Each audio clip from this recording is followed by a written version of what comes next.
हम लोगों को प्यार हो गया है सामने वाला कितना, और जब तक हमारे काम का कोई शख्स रहता है तब तक हमारा ताल्लुक भी रहता है, और जब वो हमारे काम का नहीं होता तब तक हमारा उसके साथ ताल्लुक टूट जाता है। याद रखिए मेरे भाई, जब रिश्ते की ये बुनियाद हो ना, फिर उसमें वफा नहीं होती। फिर उसमें वफा, आप कहते हैं सामने वाला वफा नहीं कर रहा, तो भाई वफा की बुनियाद ही नहीं थी ये रिश्ता, ये बुनियाद नहीं था वफा की, वफा की बुनियाद नहीं। अल्लाह तबारक व तआला ने कुरान मजीद में सहाबा की दो किस्में बयान की और फरमाया दोनों के साथ मेरा वादा है कि मैं दोनों के साथ अच्छा सलूक करूंगा। ये सारे सितारे हैं पर किस्में दो हैं, किस्में दो, कबल अल फतह और बाद अल फतह। एक किस्म वो है जो फतह मक्का से पहले कलमा पढ़ के मुसलमान हुई, उन लोगों की दर्जा अल्लाह की बारगाह में ज्यादा है। जो फतेह मक्का के बाद मुसलमान हुए, अगरचे वादा उनके साथ भी रब करीम का है, सारे सितारे हैं, सारे अजमत वाले, लेकिन चूंकि फतह के बाद आए तो उनका वो वाला दर्जा, उनका दर्जा ज्यादा है जिन्होंने इस्लाम की गुर्बतों से प्यार किया, जिन्होंने भूख से प्यार किया, जिन्होंने बदर की तन्हाइयों से प्यार किया, जिन्होंने ओहद के पत्थरों से प्यार किया, उनका दर्जा शरीयत में ज्यादा है। अगर आप ताल्लुक रखते हैं ना, याद रखें उतनी देर के जितनी देर काम चलता है, जितनी देर हमारा किसी दोस्त के साथ ताल्लुक है, तो ये रिश्ता कमजोर है, इसमें वफा नहीं होगी और किसी न किसी जगह पे टूट जाएगा, किसी न किसी जगह पे आके खत्म हो जाएगा। सूफिया ये कहते हैं कि औलाद के साथ भी इस तमन्ना का रिश्ता ना रखो कि वो मेरी वफादार होगी और मेरी वो कल को खिदमत करेगी। कमेटी ना डालो कि ये बच्चे हैं तो बड़े होंगे तो मैं आराम से बैठूंगा तो मेरी पेंशन लग जाएगी, ये रोटी कमा के लाएंगे, ये तो कमेटी है, औलाद तो ना हुई। कमेटी ना डालो, छोड़ो इस चक्कर को। औलाद फरमा बरदार अगर होगी तो अपने फायदे के लिए होगी। हमने उससे ये लालच भी, हजरत अब्दुल्ला बिन मुबारक रहमतुल्लाह ताला अलैह फरमाते हैं, लालच के रिश्ते हैं दुनिया के, लालच के। आपके इंतकाल का वक्त आया तो अम्मा बड़ा रो रही थी। अब्दुल्ला बिन मुबारक रहमतुल्लाह अलैह अपनी अम्मा से कहने लगे, अम्मा तू क्यों रोती है, तेरे तो और भी बेटे हैं,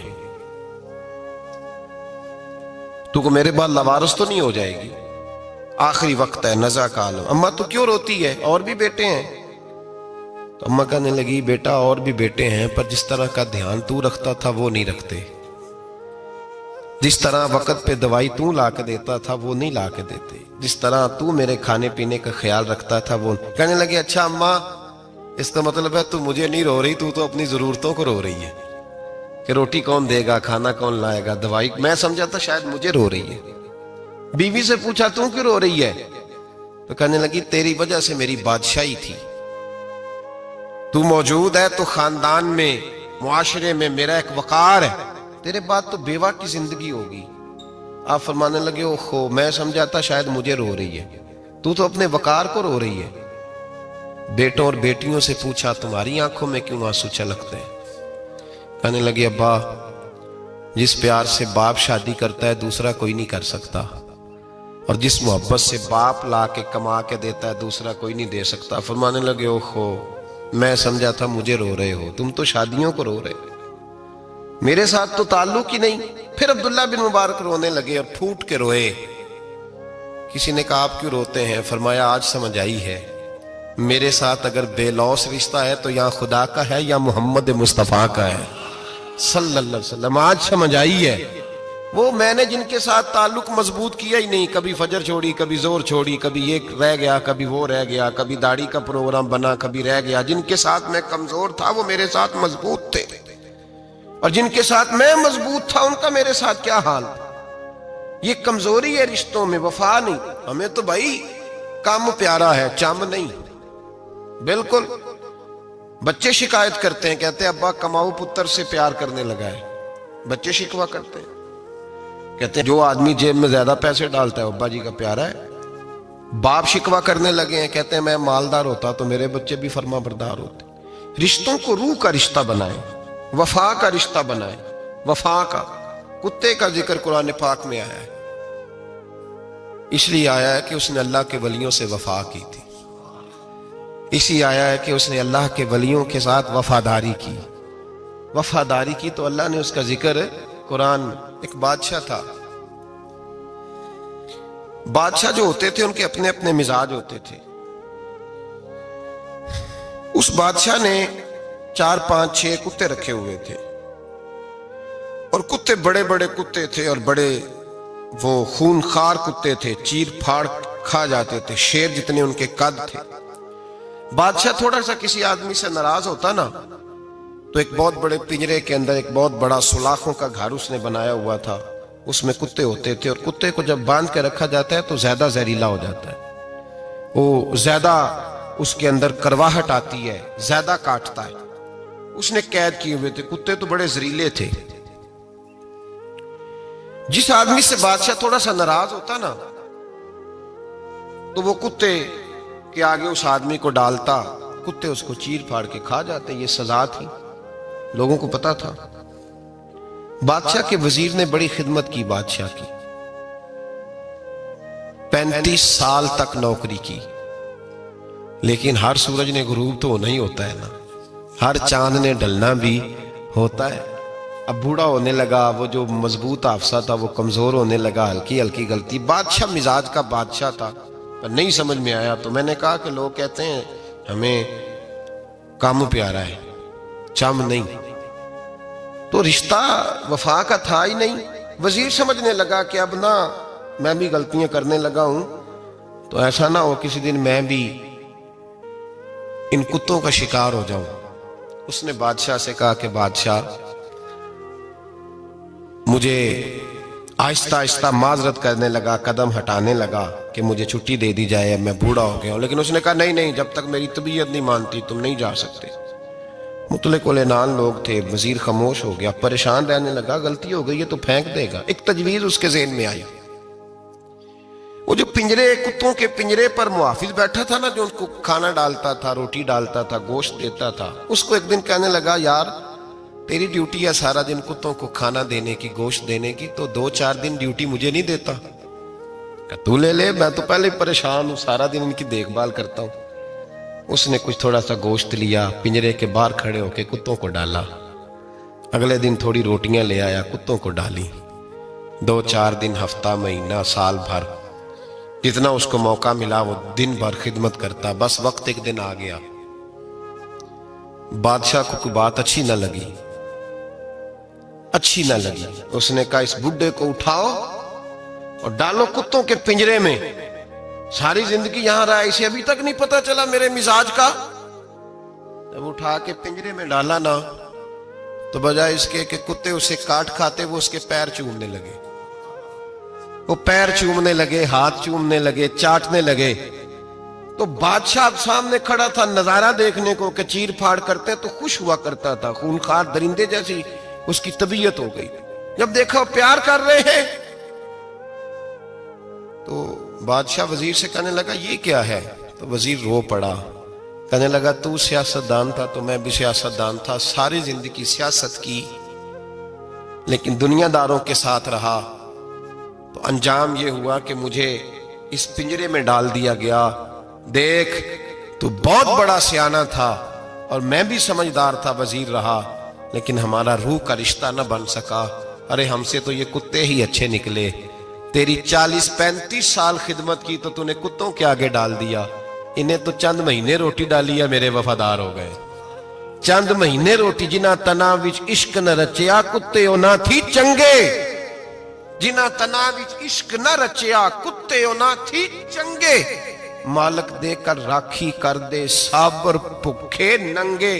और बाबा बुल्ले शाह साहब फरमाते हैं, तो राती जागे ते शेख सदा में, राती जाग दे कुत्ते ते तैथों उत्ते मालक दा दर मूल न छड़ दे। भावें मारो 100-100 जुत्ते ते तैथों उत्ते रुखा सुखा खा। दिने जार रुखां विच सुते, तैथों उत्ते एक बुरकी दा कदर पछानन, भावें मालक होवन सुते। एक बुरकी दा ऊपर खड़े होके काम नहीं कराना पड़ता कि मैं खड़ा रहूंगा तो काम सही होगा, जाऊंगा तो ना। एक बुरकी दा कदर पछानन, भावें मालक होवन सुते। फिर अपने आप को मुखातब किया, कहने लगे, उठ बुल्लिया, चल यार मना ले, नहीं ते बाजी लै गए नहीं कुत्ते। उठ बुल्लिया, चल यार मना ले, नहीं ते बाजी लै गए नहीं जल्दी कर, उठ जा, ये तो आगे गुजर गए तुझसे। तो भाई याद रखो, रिश्ता वफा का हो तो कायम रहता है और बेवफाई का हो तो टूट जाता है। मदीने के महबूब सैयद आलम सल्लल्लाहु अलैहि वसल्लम ने मक्का फतह किया, शोर हो गया, इज़ा जा नस्रुल्लाह वल फतह, फतह हो गई, इन्ना फतहना लका फतहम मुबीना के जलवे नजर आने लगे। आज अरब का नक्शा बदल गया, हालात तब्दील हो गए, दुनिया बदल गई। महबूबे पाक सैयद आलम सल्लल्लाहु अलैहि वसल्लम इस शान से मक्के में दाखिल हुए कि हर हर कोने से नबी पाक के नाम के नारे बुलंद होने लगे। अभी 10 साल पहले नबी पाक रोते हुए मक्के से निकले थे, 10 साल कबल रोते हुए गए थे और 2 गुलाम हुजूर के साथ थे। आज उसी मक्के में हुजूर आए हैं तो लगता है पहाड़ और पत्थर भी मेरे रसूल के नारे लगा रहे हैं। तो एक उरूज हो गया, हालात एक नया रुख इख्तियार कर गए और मक्का मुकरमा के अंदर अल्लाह तबारक, अब तो इहाता बड़ा हो गया है, मुताफ बहुत बड़ा हो गया है, हरम शरीफ की मस्जिद को वुसअत दे दी गई है, लाखों लोग आ सकते। उस वक्त जब 10,000 लोग आए ना, तो सीरत निगार कहते हैं यूं लगा जैसे दरख्तों पे भी लोग चढ़े हुए, पहाड़ों पे भी लोग, इतना मजमा था। कहां 2-3 लोग और कहां हजारों का इज्तिमा। मेरे नबी पाक सल्लल्लाहु अलैहि वसल्लम ने तवाफ किया ऊंटनी पे बैठ के काबे का, फिर मेरे महबूब तशरीफ लाए और हुजूर ने खाना काबा का दरवाजा खोला, फिर मेरे नबी पाक ने बुत तोड़े, फिर मेरे महबूब ने खाना काबा के दरवाजे में खड़े होकर खुतबा इरशाद फरमाया, फिर मेरे रसूल पाक सल्लल्लाहु अलैहि वसल्लम के जलवे जमाने ने देखे। इन सारे हालात में दुनिया ने एक वफा का अजीब मंजर देखा कि उस मौसम में बहार में ना तो आवाज हजरत अबू बकर के नाम की बुलंद हुई, ना उमर फारूक और ना मौला अली के नाम की बुलंद हुई। उस मजमा आम में महबूबे पाक की आवाज गूंजी तो रब करीम के हबीब ने फरमाया, आई ना बिलाल, मेरा बिलाल कहाँ है, मेरा बिलाल कहाँ है, उसको बुलाओ ना, किधर है बिलाल। अजीब रंगे वफा देखा ना लोगों ने, ये वफा। फरमाया बिलाल किधर है। हजरत बिलाल हाथ बांधे सबसे पीछे, वो शोहरत से बचने वाला पीछे पीछे रहता है, जी चाहता है सारी गजलें उस जालिम के नाम करूं। पीछे थे हजरत बिलाल रदी अल्लाह ताला अन्हु, दौड़े हुजूर में हाजिर हूं। फरमाया इधर आ यार, काबे की छत पे तो चढ़ जरा, आजान तो सुना। एक सहाबी हुजूर के कान में बोले, और ये भी हिकमत इलाही थी कि वो बोले, हजरत बिलाल की शान जाहिर होनी थी। कान में का या रसूलल्लाह, काफिर पहले ही मर गए, पहले ही कोई हाल नहीं इनका, आज तो बिल्कुल ही खत्म हो गए। हुजूर आज आपका सिक्का चल गया है, बिलाल के बड़े दुश्मन है, बिलाल को रहने दें, कोई और ना आज अजान दे दे। कान में बात कही थी, चाहिए था जवाब भी कान में आता, पर मासूम आमना फख्र आदम बनी आदम वफा का खुतबा पढ़ने लगे। वफा का खुतबा शुरू हुआ। मेरे हबीब अलैहिस्सलाम ने फरमाया, कान में बात की थी, हुजूर कान में जवाब देते, लेकिन हुजूर ने फरमाया चुप कर यार, तूने अजीब बात छेड़ दी है। जब मक्के में पत्थर खाने हो तो बिलाल, और जब बदर में तलवारें चमके तो बिलाल, ओहद में पत्थर बरसे तो बिलाल, और गले में कस के रस्सी बांध के से मक्के की गलियों में घसीटा जाए तो बिलाल मोहम्मद मोहम्मद कहे, और आज अल्लाह इज्जतें दे तो किसी और को चढ़ाऊं। फरमाया चुप करके सारे नीचे खड़े रहो। आज काबे की छत पे बिलाल खड़ा होगा तो मैं दुनिया को बताऊंगा वफा किस चीज का नाम हुआ करता। बिलाल ही चढ़ेगा काबे की छत पे। किसने जर्रों को उठाया और सहरा कर दिया, ये किसने कतरों को मिलाया और दरिया कर दिया, और किसकी हिकमत ने यतीमों को किया दुर्रे यतीम और गुलामों को दुनिया भर का मौला कर दिया। भाई याद रखो, रिश्ता जो वफा का होता है ना, उसका बड़ा रंग होता है, उसका बड़ा अंदाज होता है, उसके बड़े तरीके होते हैं। अगर हजरत हलीमा गुर्बतों के आलम में मेरे मुस्तफ़ा को लेके गई थी ना, तो मासूम आमना ने भी तो सबक बड़ा निराला दिया ना उम्मत को। हजरत हलीमा जब लेके गई थी तो तब तो 3 लोग थे ना, कोई देखने वाला नहीं था, 3-4 लोगों में लेके गई थी। हलीमा कहती है जब मैंने रंग देखा तो मैंने निराला देखा है। मस्जिद भरी हुई थी गुलामों से, और करीम रसूल मिंबर पे बैठे थे। सादी सी बीबी जिसके लिए कभी कोई उठ के खड़ा नहीं हुआ था, कोई भी, लिबास भी पुराना और मैला था। कहती हैं जब मैंने मस्जिद में कदम रखा तो वो वाले नारे लगे जो फरिश्तों ने भी दरवाजे खोल खोल के देखे कि किसी के नारे लग रहे हैं। और जनाब हलीमा कहती हैं किसी ने ऐसा कभी इस्तकबाल ना देखा होगा। हुजूर उठे, गोया अल्लाह की सारी रहमतें उठ के खड़ी हो गई। और फिर मुस्तफ़ा करीम ने बिछाई जब चादर, और हजरत हलीमा सादिया रदी अल्लाह ताला अन्हा बैठी और हुजूर अत्ताहियात की हालत में सामने बैठे। तो लोगों को पता चला जो वफा का रिश्ता होता है उसका रंग जरा निराला हुआ करता है, उसका अंदाज जरा अनोखा हुआ करता है। भाई रिश्ता वफा का, रिश्ता खुलूस का, लालच का रिश्ता। अगर आपने कंपनी वाले की इसलिए दावत की है ना कि वो आपको माल सही देगा, तो भाई वो भी इसलिए आया है कि आप उसका माल ज्यादा बेचेंगे। अगर आप किसी रिश्तेदार के साथ इसलिए ताल्लुक रखते हैं ना कि उसके पास पैसे ज्यादा हैं, तो वो भी इसलिए आपके साथ ताल्लुक ज्यादा रखेगा कि कभी कभी चलो गाड़ी चला लेगा, कभी कभी मेरे किसी काम आ जाएगा। यहाँ खुलूस देखो, यहाँ अगर आपके यहाँ खुलूस है तो फिर सामने भी आपको बड़ा खुलूस मिलेगा। दुनिया में वफा खत्म नहीं हुई, पर हमने वफा का रिश्ता ही नहीं बनाया, हमने ताल्लुक ही नहीं बनाया, वफा का ताल्लुक ही नहीं बनाया। मेरे शेख से किसी ने पूछा तो हुजूर आप हाथों में हाथ लेके बैत करते हैं? तो आप फरमाने लगे वो तो अदा है ना, वो सुन्नत है, लिए तो हाथों में हाथ ही होते हैं, लेकिन फरमाया जब किसी को सामने बिठाते हैं तो असल बात ही होती है कि हम दिलों में दिल लेके बैत कर रहे हैं, हम दिलों को दिलों से बांध रहे हैं। और ये वो रिश्ता है जो कब्र की दीवार के अंदर जाके भी दोबारा खुलता नहीं, ये कायम ही रहता है। रिश्ते वफा के पैदा करें, खुलूस के पैदा करें, लिल्लाहियत के पैदा करें। मेरे नबी पाक सैयद आलम सल्लल्लाहु ताला अलैहि वसल्लम ने इस वफा को आगे फैलाया है। जिंदगी में कभी भी किसी शख्स के साथ भी ताल्लुक लालच का ना बनाए, वरना आप टूट के बिखर जाएंगे। सामने वाले का कुछ नहीं बिगड़ेगा, आप टूट के बिखरेंगे। और रिजल्ट की उम्मीद कभी ना रखें। वफा होती दो तरफा है पर करनी एक तरफा चाहिए, याद रख लें। वफा होती दो तरफा है, करनी एक तरफा चाहिए। जो कहता है ना सामने वाला करेगा तो मैं करूंगा, वो भी कच्चा है, वो कमजोर है, वो अभी पक्का नहीं हुआ।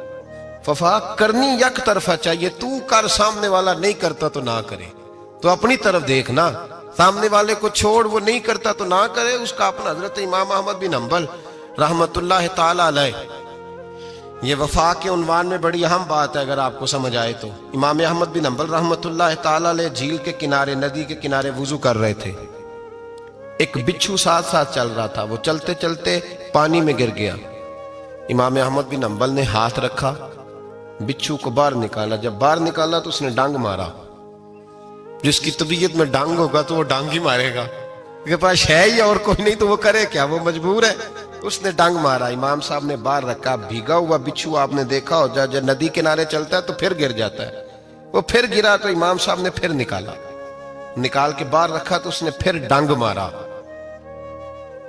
फिर साथ साथ चलते चलते वो गिर गया। कई दफे ऐसे हुआ, कई दफा इमाम साहब ने निकाला। एक शख्स करीब खड़ा देख रहा था, कहने लगा हुजूर बस करें, आप निकालते हैं वो डंग मारता है, छोड़ दें। आप फरमाने लगे अच्छा भाई बड़ा तू अजीब मशवरा दे रहा है, वो अपनी बुरी आदत पे डट गया है तो मैं अच्छी आदत ही छोड़ दूं? वो बुरी नहीं छोड़ रहा, डट गया, बार बार डंग मारता है तो मैं अच्छी छोड़ दूं? आप अपनी तरफ देखेंगे, हमारी तरफ से कोई कमी नहीं आनी चाहिए। सामने वाले जाने, उसका काम जाने। वफा का रिश्ता मजबूत रखें, दोस्ती का ताल्लुक मजबूत। मियाँ साहब ने कहा चंगी मंदी सजना कोलो 100 वारी हो जाती। कितनी वारी? पक्की गल है ना जी? कितनी बारी? मियाँ साहब ने कहा है 100 बारी। हम तो एक बारी भी माफी देने को तैयार नहीं। चंगी मंदी सजना कोलो, ऐसे नहीं आने जाने वाले से नहीं, उसके मामले में तो हम खुददार है ना, हर एक से नहीं सुनते, वहां तो हम खुददार है। सजना कोलो चंगी मंदी सजना कोलो 100 वारी हो जाती। यार यारां दा गिला नहीं करते असल प्रीत जिन्हां दी। और फिर ये भी कहते हैं पानी भरन सहेलियां रंगा रंग कड़े, असी भरिया उसदा जानीए जिसदा तोड़ चढ़े। भरिया उसदा जानीए जिसदा, याद रख ले, भरिया उसदा जानीए जिसदा। मजा तब भी है कि हज़रत अबू बकर सिद्दीक का जनाजा रोज़ा रसूल पे रखा जाए तो मुस्तफ़ा करीम का दरवाज़ा खुद ब खुद खोल जाए।